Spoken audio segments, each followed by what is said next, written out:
وسلم العلماء ورثة الأنبياء أو كما قال عليه الصلاة والسلام صدق الله العظيم. جنہیں میں ڈھونڈتا تھا آسمانوں میں زمینوں میں، جنہیں میں ڈھونڈتا تھا آسمانوں میں زمینوں میں، وہ نکلے میرے زمت خانہ دل کے مکینوں میں. جلا سکتی ہے شب مشتقہ کے روزے نفس کو، الہی کیا چھپا ہوتا ہے اہل عشق کے سینوں میں. نہ پوچھ ان خرقہ پوشوں کی ارادت ہو تو دیکھ ان کو، نہ پوچھ ان خرقہ پوشوں کی ارادت ہو تو دیکھ ان کو، عید بیضا لیے بیٹھے ہیں اپنی آستینوں میں. میرے محترم طلبہ عزیز اور مدرسے کے اندر پڑھنے والے تمام طلبہ اور طالبات، آپ حضرات کو معلوم ہے کہ آج جشن یوم آزادی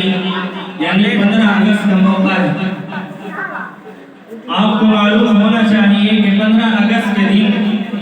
ہمارا ہندوستان آزاد ہوا. تاریخوں کے اعتبار سے اگر دیکھا جائے تو میں اور آپ اور تاریخ لکھنے والے اور تاریخ کے اوراق کو پلٹنے والے اور تاریخ کے اوپر بولنے والے لوگ یہ سمجھتے ہیں کہ انگریز شاید 1957 سے پہلے یا 1957 کے بعد ہندوستان کے اندر داخل ہوا. حالانکہ ایسا کچھ نہیں، بلکہ انگریز ہندوستان کے اندر 16 کے شروع میں داخل ہو چکا تھا، اور انگریز ہندوستان کے اندر صرف اس مقصد سے آیا کہ ہندوستان کے اندر اپنا غاصبانہ سکہ جمانا چاہتا تھا. غاصبانہ سکہ جمانے کے بعد جو ہمارے بڑے اکابرین تھے وہ اس بات کو بھاپ گئے اور سمجھ گئے انگریز دنیا سے اور برطانیہ سے جو ہندوستان کے چل کر آیا تو اس کا مقصد صرف تجارت کرنا نہیں تھا، صرف اپنا کاروبار چلانا مقصد نہیں تھا، بلکہ اس کا مقصد یہ تھا کہ ہندوستان کے اوپر بیٹھ کر اور ہندوستان کی گدی پر بیٹھ کر راج کر سکے. کیوں؟ اس لیے کہ ہندوستان کو اگر آپ دیکھیں، ہندوستان کی تاریخ کو اٹھا کر کے دیکھیں تو ہمارے بڑے اکابرین نے اور آپ نے سنا بھی ہوگا کہ ہندوستان سونے کی چڑیا کہلایا جاتا تھا. ہندوستان سے زیادہ مالدار ملک دنیا کے اندر کوئی موجود نہیں تھا جتنا ہندوستان کے پاس اللہ جل شانہ نے مالدار فرمایا تھا، اور جتنا سونا ہندوستان کے پاس تھا. افغانستان کے اندر جس وقت میں جنگ ہوئی اور جنگ ہونے کے بعد جس وقت میں عثمانیہ سلطنت تھی تو اس وقت میں سب سے زیادہ دان کرنے والا اور سب سے زیادہ سونے کو دینے والا ہمارا ہندوستان تھا. اور ہندوستان کو اللہ جل شانہ نے اور زیادہ ملکوں سے، اگرچہ مدینہ المنورہ ہمارے لیے سب سے زیادہ معزز اور مقدس جگہ ہے، لیکن آپ صلی اللہ علیہ وسلم کے فرمان کے مطابق بعض علماء نے آپ صلی اللہ علیہ وسلم کا فرمان بتلایا اور بعض علماء نے بتلایا کہ آپ صلی اللہ علیہ وسلم کا فرمان نہیں، بلکہ یہ تو ایک عالم کا کہیا ہوا مقولہ ہے. وہ یہ ہے کہ آپ صلی اللہ علیہ وسلم نے اپنے وطن سے محبت کرنے کو بتایا ہے کہ انسان جس وطن کے اندر رہے، جس ملک کے اندر رہے، اس ملک سے اس کو محبت ہونی چاہیے. تو ہمارا پہلے بھی ہندوستان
کہ جس وقت میں بعض علماء نے لکھا اور تاریخ بتانے والوں نے بتلایا اور تاریخ کے اوراق میں لکھا پڑا ہے کہ دیواروں کے بھی کان ہوا کرتے تھے، اور دیوار میں اگر کوئی انسان چھپ کر کے بات کرتا تھا تو وہ بھی جیل کی سلاخوں کے پیچھے سڑ جاتا تھا۔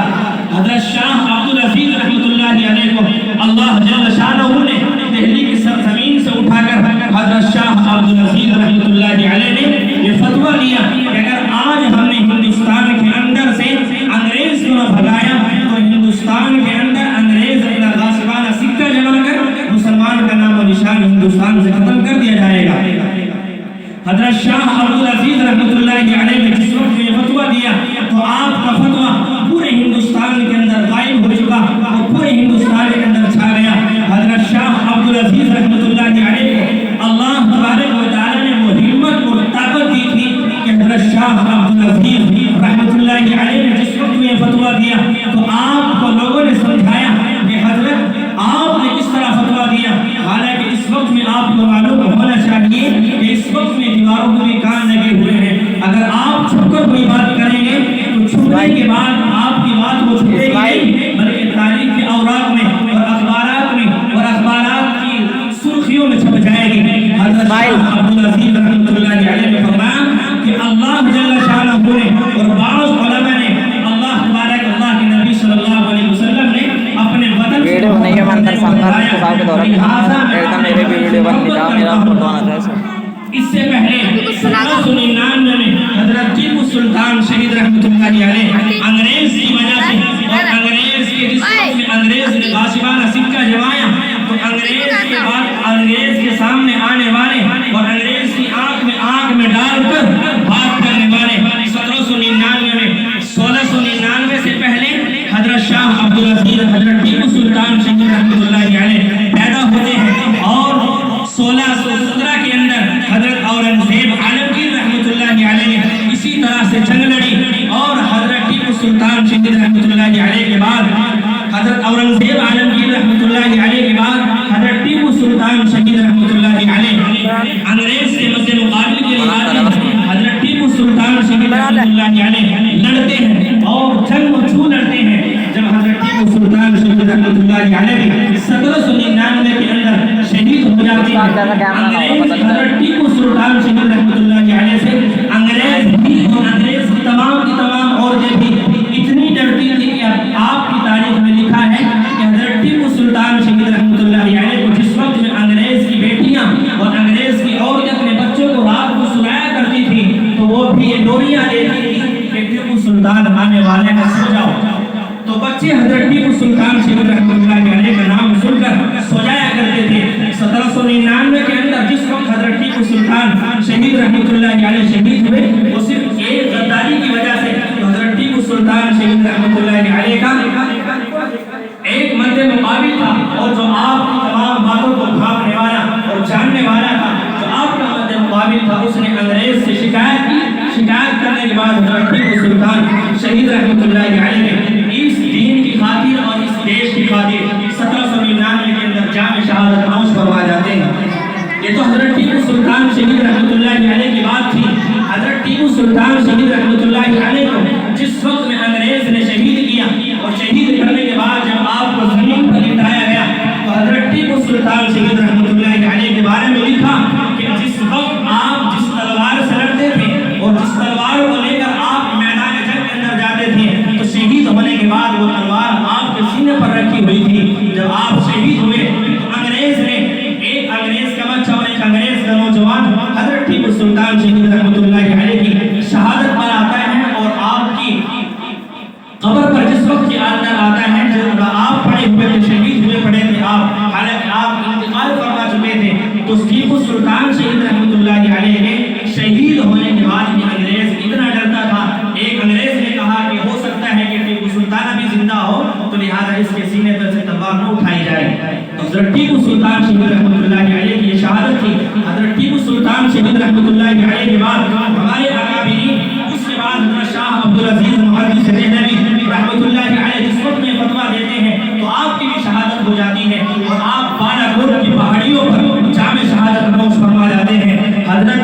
شاہ عبدالعزیز رحمۃ اللہ علیہ کے بعد حضرت شاہ اسماعیل شہید رحمۃ اللہ اللہ علیہ جو آپ کے صاحبزادے محترم ہوتے ہیں وہ بھی اسی طرح جنگ لڑتے ہیں اور 1727 کے اندر 1730 کے اندر حضرت شاہ اسماعیل شہید رحمۃ اللہ علیہ بھی بالا کوٹ کی پہاڑیوں پر شہید ہو جاتے ہیں. بالا کوٹ کی پہاڑی ہندوستان سے پہلے ہندوستان کے اندر لگتی تھی لیکن اب ہندوستان سے بھی دور ہے. مدینہ المنورہ سے تقریباً 1200 کلومیٹر آگے بالا کوٹ کی پہاڑی. تو ہم نے تو اس دین کی خاطر اور دیش کی خاطر جتنے اکابرین ہمارے شہید ہوئے تو آج بھی ہمارے یہی نعرہ ہے. اگر حکومت رب اور تخت شاہی پر بیٹھنے والے یہ سوچتے ہیں کہ آج